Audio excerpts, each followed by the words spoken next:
Oh, there we go. Execution!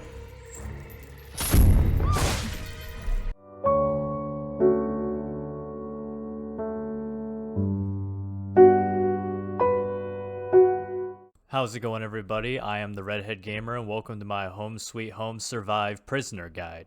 Up on the screen right now, I have a few perks I definitely recommend picking up for both of the Spectres, and they also work very well on the Prisoner, especially that Dark Occult right there, because let me tell you, that 30% reduction to your hook time is great. Anyway, though, as you can see here, we're on the swamp map, and for those of you who don't know, the Prisoner is basically your big old brute character, and his special ability is his hook, which if you've ever played Dota 2 or League of Legends, if you've played either Pudge or Blitzcrank, that's essentially what his ability is. He pulls people in from a distance with his hook, pulls them to him, and it allows him to get a free hit. So the first thing you want to do as the Prisoner is understand that he's quite a slow Spectre. You're going to have a hard time catching up to people unless they make a mistake. However, he kind of makes up for this in regards to the fact that he has a slight AoE whenever he does his basic attack. And if a survivor is caught inside of that AoE, there is a slight chance that they can get stunned, and that will allow you to get a hit off if you're quick enough about it.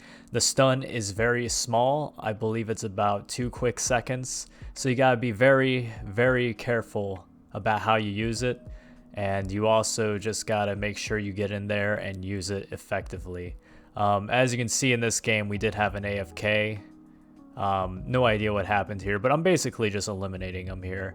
As you can see though, while I'm landing my basic hits, you can kind of see that little explosion around the ground from pounding it.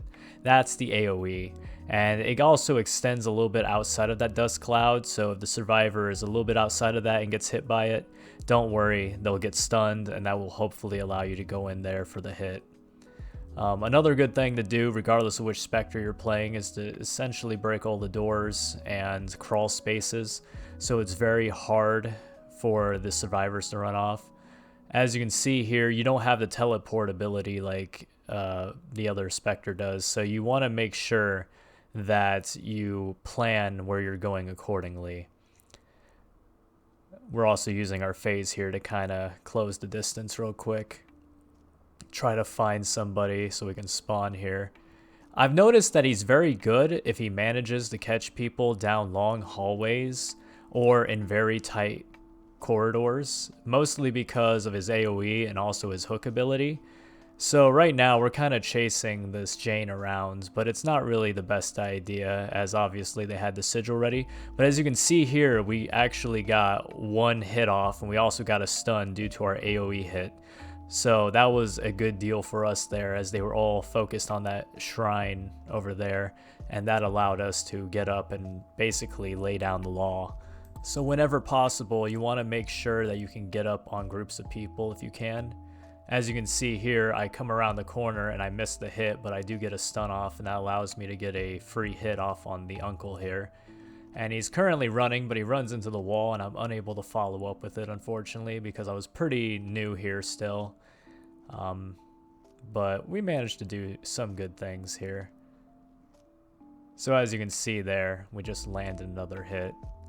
A lot of survivors will try to 180 you, but due to your AoE, that works to your advantage, as oftentimes it allows you to hit them as they oftentimes just run themselves into your attack, which is quite nice. And we also had somebody hiding in the closet there, so we just kind of broke that. That didn't exactly work the way it usually does. A lot of people either jump out at the last second, or they're running the door slam perk, I believe it's called, where a survivor will pop out, and it works like head on in Dead by Daylight, where if they pop out, it will hit you and it stuns you, and that allows them to get away. So be wary of that. As you can see here, like I said earlier, the Prisoner is very good at using his hook in tight corridors, as it allows you to grab people and pull them directly to you. So if somebody's ever running in a straight line down a hallway, that would be the best time to use your hook. Another good time, however, I don't know if this is an exploit. I haven't had a dev or anybody confirm it with me yet, but the areas where people can drop down, those protected jump areas for the survivors, if you go to the hole and they drop to the bottom, you can actually hook them back up when they land. And I've done that quite a few times, and that allows me to get one free hit off before they drop back down, making them take even more damage, or sometimes securing a kill. So keep that in mind there. As you can see here, as I've been mentioning about the AoE, you can be a lot more brutal about his spamming when it comes to attacks. However, you want to be careful about that in the end game, because his attacks are slow, and when he misses, even if he doesn't miss, he kind of gets stunned for about 2 quick seconds, which is usually enough time for a survivor to come up and hit you with something. The prisoner is very weak when it comes to holy water, as holy water resets your abilities, thus making it harder for you to catch survivors, simply because you don't have access to your hook. So keep that in mind whenever you're chasing somebody, as oftentimes you'll find yourself at a disadvantage with a skilled survivor who knows how to loop. The one counter to that, obviously, is your immunity ability, which I'm sure you'll become good friends with in no time. Just remember that you have it, as oftentimes when you're first starting to play the game, that becomes an ability that you don't pay much attention to, unfortunately. And I don't know what this guy was doing, but he kind of ran up behind me, and that allowed me to get a hit off. And I tried to grab him with my hook through the crawl space there, but that didn't work out for me, unfortunately, as he was a little too far on the other end there. But we're just continuing on, making our way around the map, trying to put pressure on some people. We currently have 1 dead, 3 injured, which is usually a good time. I've noticed with the prisoner, he usually takes only about 3 hits to kill people. So keep that in mind. However, they do have the perk that gives them 1 health. It makes it about 4. So somewhere between 3 to 4, maybe 5 hits is what you need to kill somebody, depending on the perk variations they build or the character they might be playing. So we just broke down a wall. We're just kind of breaking some doors here and doing our thing. Always want to make sure that you clear up walls so it's harder for people to outmaneuver you. The less places they have to run and the straighter the corridors or more open places they have to run, the easier it is for you to land your hooks. Like there, for example. They were running to the top of the stairs. There was nothing between us. Easy peasy. It does take a little bit of skill to land, but it's not really that hard. When you first play them a few times, you'll probably be a little confused as to how it works with the wind up and all that stuff. But once you get that all down, everything's easy peasy. As you can see here, we used our immunity to great effect to stop us from getting stunned, and that allowed us to follow up and get the kill.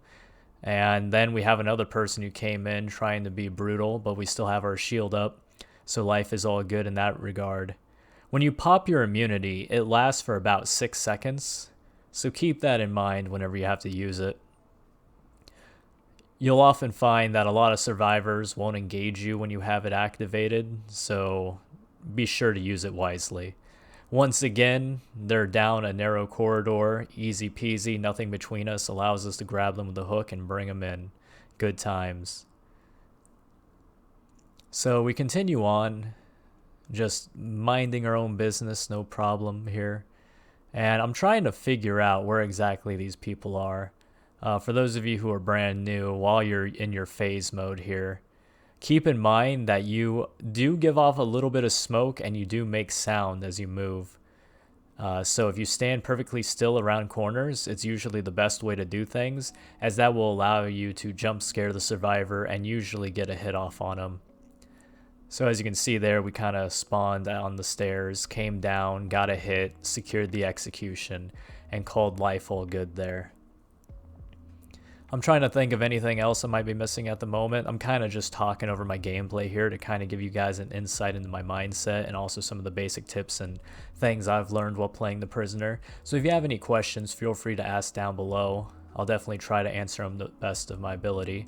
And this game ends up being a win for us as Uncle gets stuck on the wall there and we secure the attack and get the execution. GG everybody. Hope you enjoyed the video. If you liked it, feel free to subscribe and like, and I will see you guys later. I'm the Redhead Gamer signing out.